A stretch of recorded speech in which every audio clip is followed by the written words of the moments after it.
नमस्कार दोस्तों, वन दरोगा मुख्य परीक्षा में आज 13वां चैप्टर वन बंदोबस्त को देखेंगे।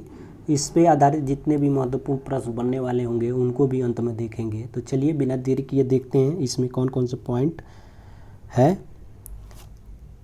ये सारे पॉइंट एग्जाम में ज़रूर पूछे जाते हैं, तो इनको क्रम से देखेंगे।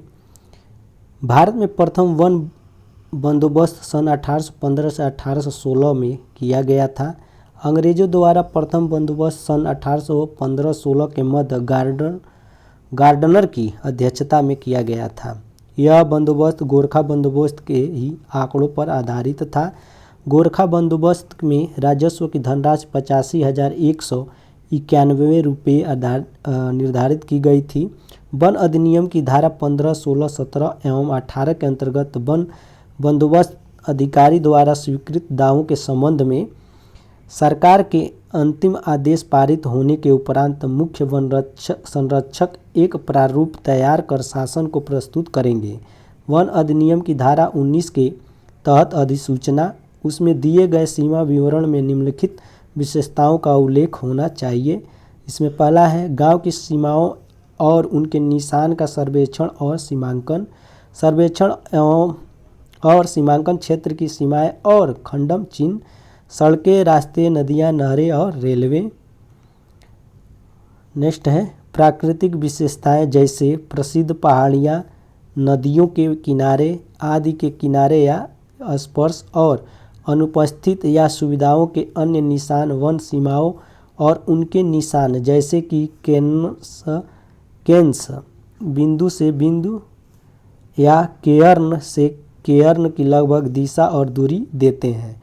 सीमाओं का वर्णन उत्तर पश्चिम कोने से शुरू होना चाहिए और क्रम में उत्तरी, पूर्वी, दक्षिणी और पश्चिमी पक्षों के साथ भूमि के चारों ओर घूमना चाहिए।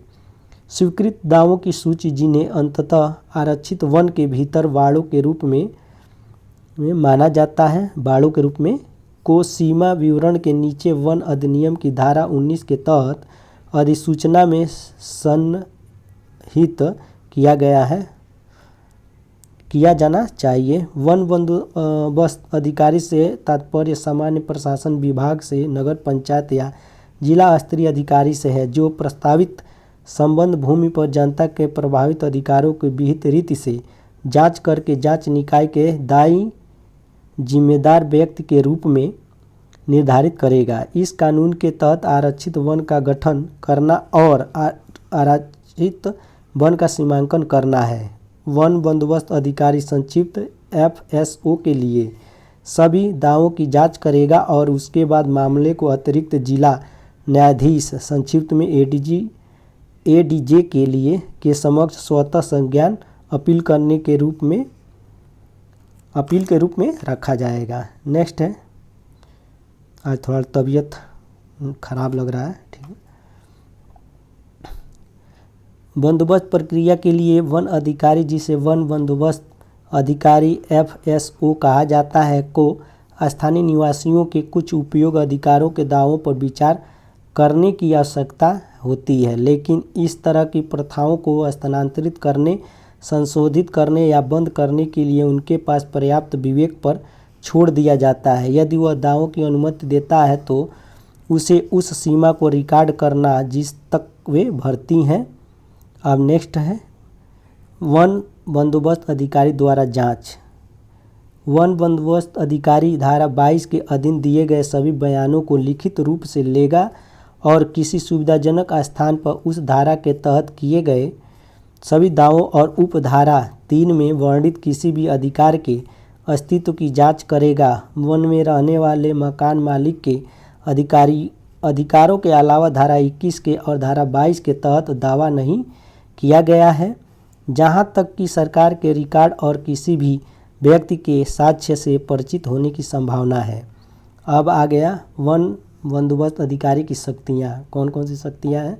ऐसी जांच के प्रयोजन के लिए वन बंदोबस्त अधिकारी निम्नलिखित शक्तियों का प्रयोग कर सकता है। यथार्थ क में स्वयं प्रवेश करने की या किसी अधिकारी को किसी भूमि पर प्रवेश करने के लिए प्राधिकृत करने की शक्ति और उसका सर्वेक्षण, सीमांकन और उसका मानचित्र बनाना, और B मुकदमों की सुनवाई में सिविल कोड की शक्तियाँ।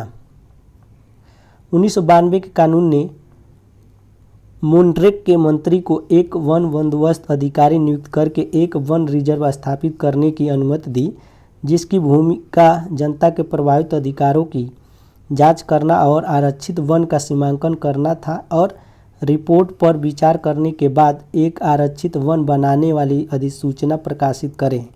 धारा 4(1)(c) के तहत प्रांतीय सरकार को वन बंदोबस्त अधिकारी वन अधिकारी नियुक्त करने की आवश्यकता है ताकि किसी भी व्यक्ति के पक्ष में मौजूद कथित अधिकारी को मौजूदगी, प्रकृति और सीमा की जांच और निर्धारण किया जा सके। इस तरह की सीमाओं के भीतर या किसी भी भूमि में या किसी भी वन उपज में या उससे निपटने के लिए। ठीक, अब हम लोग देखते हैं इस पे आधारित बहुविकल्पी प्रश्न। भारत में प्रथम वन बंदोबस्त कब किया गया था? तो ये है 1815 से 1816 में। अब नेक्स्ट है प्रथम बंदोबस्त किसकी अध्यक्षता में आया था? तो गार्डनर के, बी ऑप्शन इसका सही होगा। तीसरा है वन निपटान किसके द्वारा किया जाता है? तो ये है राज्य सरकार, ये ऑप्शन इसका सही होगा। नेक्स्ट है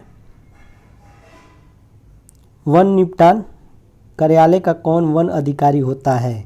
तो वो आपका होता है वन बंदोबस्त अधिकारी, सी ऑप्शन इसका सही होगा। नेक्स्ट है वन से संबंधित मामलों का निपटान कहाँ होता है? तो होता है न्यायालय में, ए ऑप्शन। ये रहा इस चैप्टर का अंतिम प्रश्न जो बहुविकल्पी के रूप में दिया हुआ था। अब इसी के साथ हम लोग देखेंगे आगे नेक्स्ट चैप्टर को भी। अगर इस यहाँ तक आपको समझ में आ गया होगा तो लाइक शेयर सब्सक्राइब करना न भूलिएगा। जय हिंद, जय भारत।